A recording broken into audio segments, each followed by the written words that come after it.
বন্ধুরা, আমরা অনেকেই জানি না যে বনের অনেক যে পাতা থাকে তাতে অনেক কিছুই কাজকর্ম হয়, মানে অনেক কিছুই কাজে লাগে, সেটা কিন্তু আমরা জানি না।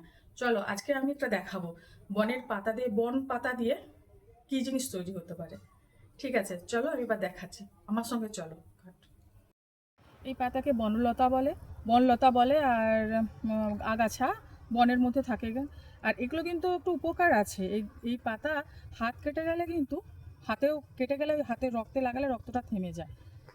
তো এই পাতাগুলো আমি তুলে নেব। পাতাটা একটু ভালো করে দেখে নাও, পাতাগুলো একটু ভালো করে দেখে নাও, এই পাতার কত উপকারিতা আছে। পাতার দুপাশটা একটু ভালো করে দেখে নেবেন, অনেক তো পোকামাকড় থাকে বনের পাতা, তো তো এতে ভেতরে কিন্তু পোকামাকড় পেছনে সামনে একটু ভালো করে দেখে নিয়ে একটা এতে করে ধুয়ে নেবেন, একটা জামে করে এগুলো ধুয়ে নেবেন।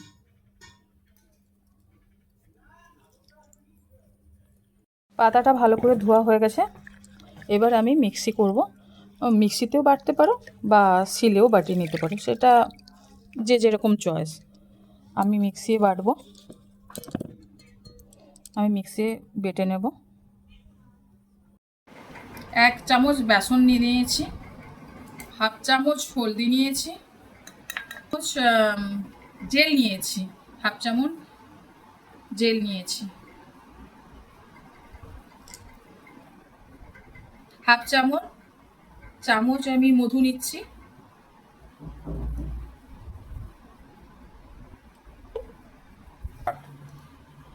1 চামচ পুরো লেবুর রস নিচ্ছি, পাতিল লেবুর রস নেবে, এই পাতিল লেবুর রস নিয়েছি।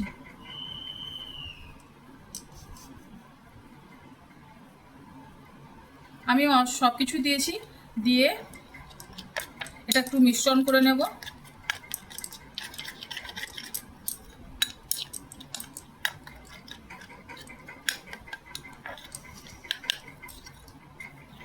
আমার মনে হচ্ছে একটু বেসনটা কম করেছে, একটু বেসন যে ভালো করে দেখে, যে যেমন একটু কম করবে সেটা দেখে নিয়ে নেবে। এরকম জাস্ট হয়ে যাবে। পাতা বাটাটা খুব মিহিভাবে বেটে নিয়েছিলাম, তো এরকম বাটা হয়ে যাবে। তো এটা ফ্রেশে লাগাবে, ফ্রেশে লাগালে কিন্তু এতে অনেক উপকার আছে। যেমন ওই যে আমাদের গালে যে কালো কালো ছোপ থাকে, সেই কালো কালো ছোপ ভালো করে দেবে। কাঠবরণ যদি মুখে থাকে তাও ভালো করে দেবে। আপনারা মেখে টোটাল প্রত্যেক দিন 5 দিন মাখবেন, মাখলে এর উপকার পাবেন। আমি শিওর যে উপকার পাবেন, আমিও ট্রাই করব, আমি নতুন ট্রাই করছি। তো তোমরা, আমার মনে হচ্ছে মানে গাছ মানে পাতার জিনিস তো, সেই হিসাবে কোনো প্রবলেম হবে না, কোনো মুখে কোনো র্যাশ ট্যাশ বেড়াবে না। তো তোমরা বন্ধুরা এটা ট্রাই করতে পারো। তো নমস্কার সবাইকে, ভালো থাকবে। ঠিক আছে, রাখছি।